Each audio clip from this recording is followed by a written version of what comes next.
ติวิชีប្រឆាំងអំពើជួញដូរមនុស្ស12ធ្នូឆ្នាំ2025មួយយើងរួមគ្នាធ្វើឲ្យព្រះរាជាណាចក្រកម្ពុជាគ្មានអំពើជួញដូរមនុស្សនិងគ្មានអំពើឆបោកតាមអនឡាញ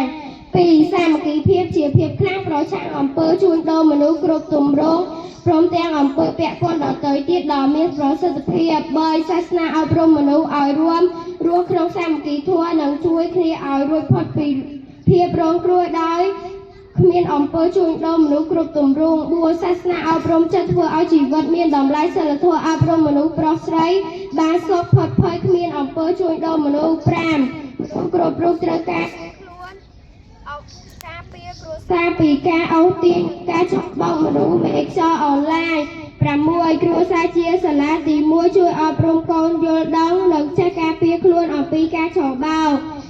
និងអំពើជួញដូរមនុស្ស7សន្តិភាពជាចម្បងជាបំណងប្រាថ្នារបស់ប្រជាជនកម្ពុជាយើងត្រូវរួមគ្នាការពារមិនឲ្យបាត់បង់ជាដាច់ខាត8កុំធ្វើទស្សនៈប្រវត្តិដោយប្រថុយប្រថាននៅគ្រោះថ្នាក់ការងារក្នុងស្រុកយើងរងចាំអ្នក9គាំទ្រផលិតផលខ្មែរគឺលើកកម្ពស់សេដ្ឋកិច្ចជាតិយើងនិងរួមចំណែកប្រយុទ្ធប្រឆាំងអំពើជួញដូរមនុស្ស10យុវជនគាត់បាយធ្វើខ្លួនជាមូលធនមនុស្សជំនាន់ថ្មីដ៏មានសក្តានុ